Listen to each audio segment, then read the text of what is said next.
ज्ञान दर्पण with Ramesh Mishra channel में आप सभी दर्शकों का हार्दिक स्वागत अभिनंदन है।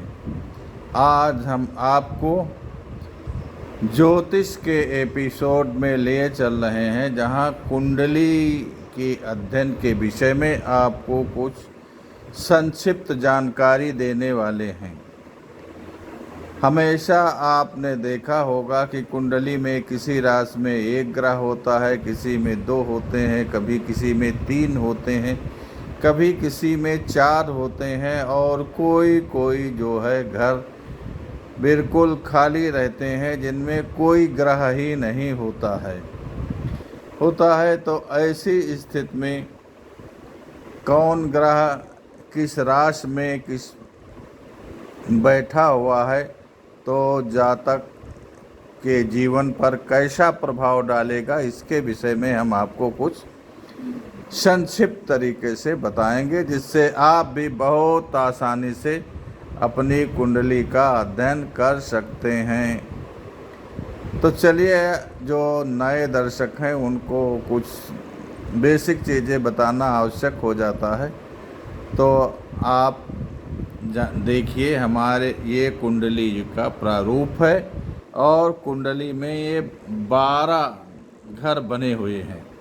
12 घर बने हुए हैं, 12 ही राशियां होती हैं और 9 ग्रह होते हैं, 27 नक्षत्र होते हैं। तो जन्म के समय जिस राशि में जातक का जन्म होता है, उस राशि को हम यहाँ प्रथम घर में या इसको लग्न कहते हैं, इसमें रखते हैं। ये सदैव लग्न वाला घर ये है, इसको लग्न कहते हैं। ये जो है घर हमेशा यही रहेगा, ये इस घर का कोई परिवर्तन नहीं होता है, लग्न इसी घर में रहती है। तो और 1 2 3 4 5 6 7 8 जो अंक लिखे हुए हैं, ये राशियों के प्रतीक हैं। राशि का पूरा नाम न लिख करके अंक लिख दिया जाता है।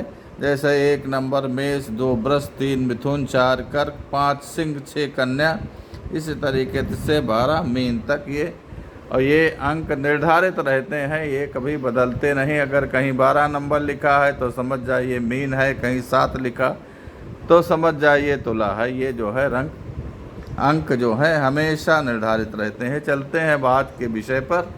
आज का विषय हमारा है, यदि जन्म के समय किसी भी राशि में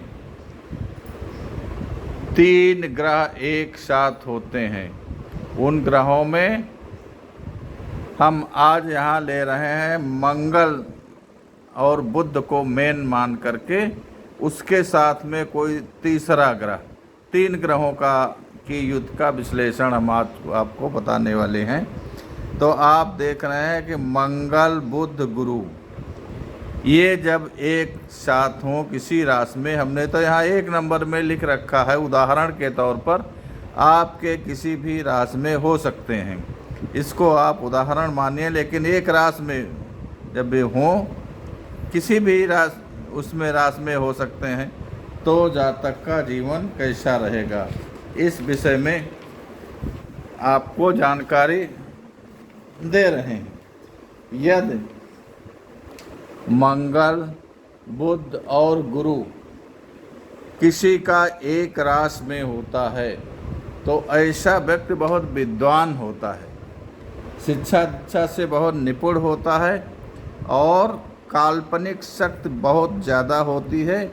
ऐसे व्यक्ति स्वयं कविता निर्माण करने वाले, लिखने वाले और कवि सम्मेलन इत्यादि में काव्य पाठ करने वाले विद्वान होते हैं।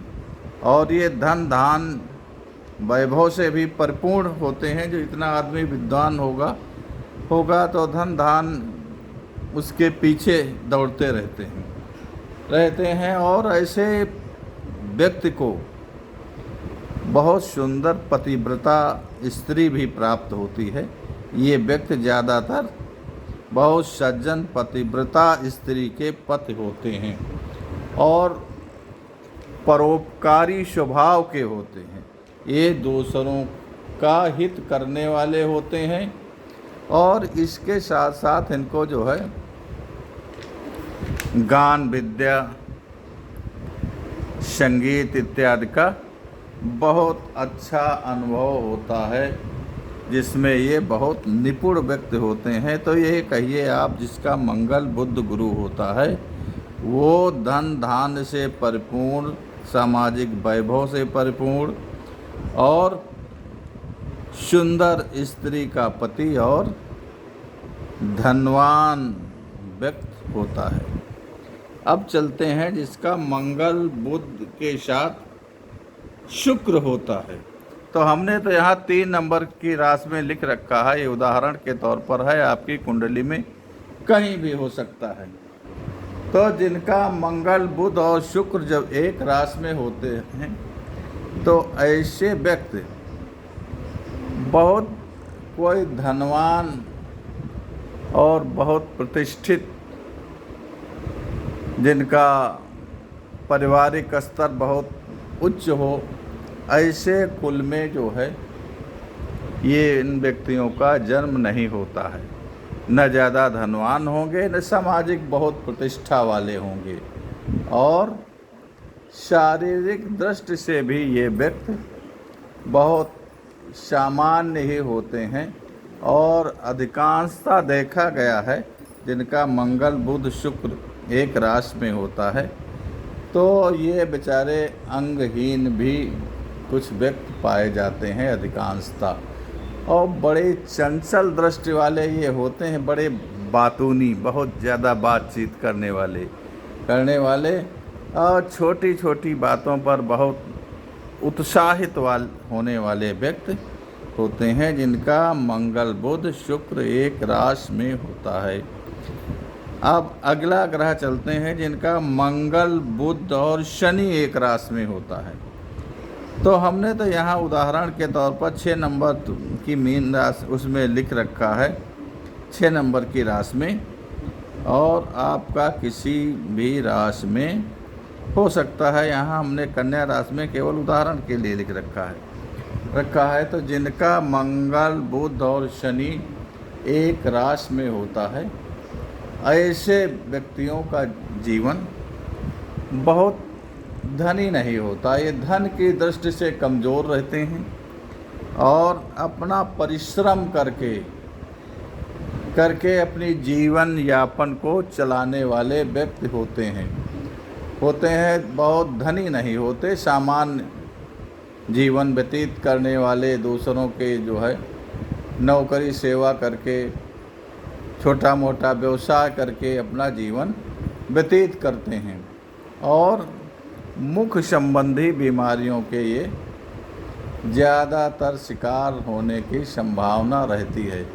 लेकिन ऐसे व्यक्ति बहुत खुशमिजाज होते हैं और खुशमिजाज रखने वाले व्यक्तियों के साथ जो हास्य व्यंग की भाषा जो व्यक्ति बोलते हैं, कुछ व्यक्ति ऐसे होते हैं उनके साथ में कोई भी आदमी उनसे गया, उनसे मुलाकात हुई तो अपनी वाणी के द्वारा दूसरे को तुरंत प्रसन्न कर देते हैं।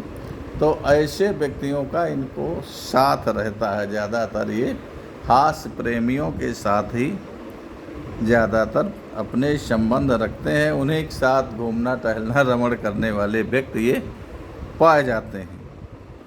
अब चलते हैं अगला ग्रह मंगल बुध और सूर्य। हमने यहाँ 10 नंबर में लिख रखा है, आपकी कुंडली में कहीं हो सकता है, ये उदाहरण के तौर पर है। तो ऐसे जिनका मंगल बुध और सूर्य एक साथ होता है तो ये व्यक्ति जो है बहुत साहसी प्रवृत्ति के होते हैं और शारीरिक बहुत सुडौल, मजबूत, अच्छे पहलवान होते हैं। ये दंगल, कुश्ती इत्यादि लड़ने वाले व्यक्ति होते हैं। शारीरिक दृष्टि से बहुत मजबूत और पहलवानी ज़्यादातर इनका शौक बन जाता है, क्योंकि शरीर स्वस्थ होता है होता है और ये बहुत सुडौल शरीर के होते हैं और बहुत साहसी होते हैं, और लेकिन इनका स्वभाव थोड़ा निष्ठुर होता है। ज़्यादातर इनका कोई खास मित्र भी नहीं बन पाता है, और स्त्री पुत्र धन ये किसी के पीछे दौड़ने वाले व्यक्ति नहीं होते हैं। तो इसलिए स्त्री पुत्र और धन ये एकत्रित करने वाले व्यक्ति नहीं हैं, इससे जो है ये रहित ही रहने वाले व्यक्ति होते हैं। अगला ग्रह जो है मंगल बुध के साथ चंद्रमा यदि होता है, हमने यहाँ 11 नंबर में लिख रखा है, आपकी राशि में कहीं भी हो सकता है, ये उदाहरण के तौर पर इसको मानिएगा। तो मंगल बुध चंद्रमा जिनका एक राशि में होता है, ऐसे जातक थोड़ा आचरण इनके बहुत अच्छे नहीं होते। ये छोटी छोटी बातों पर पाप कर्म कर देने वाले होते हैं। इनके आचरण जो है ठीक ही होते हैं, ये क्या कहिए कि दुष्ट आचरण वाले व्यक्ति होते हैं, और इसी तरीके के पाप कार्य करने में ये लीन हो जाते हैं। तो जो आदमी आचरण से स्वभाव से ठीक नहीं होगा तो ऐसे व्यक्तियों का कोई अगर साथ देने वाला व्यक्ति होता भी है तो बहुत क्षणिक होता है। ज़्यादातर इनके कोई भी इष्ट मित्र और भाई बंध इनका साथ नहीं देते, क्योंकि ये पापी प्रवृत्ति के होते हैं और इनके आचरण गंदे होते हैं। तो गंदे आचरण वाले व्यक्ति हमेशा भाई बंध और मित्रों से रहित ही रहते हैं। तो आपको हमने आज कुंडली में एक राशि में मंगल बुध गुरु, मंगल बुध शुक्र, मंगल बुध शनि, मंगल बुध सूर्य और मंगल बुध चंद्रमा यदि किसी की कुंडली में एक साथ में एकत्रित हैं तो उनके विषय में हमने फलादेश बताया। यदि आपको हमारा ये वीडियो पसंद लगा, आप चैनल पे नए हैं तो सब्सक्राइब करने के कृपा करें, लाइक करें और इष्ट मित्रों के लिए शेयर करें। यदि आपको कुंडली विश्लेषण संबंधी कोई जानकारी चाहिए या कुंडली निर्माण चाहिए तो आप हमारे कांटेक्ट नंबर पर संपर्क कर सकते हैं। आपको यथाउचित सहायता प्रदान की जाएगी। धन्यवाद।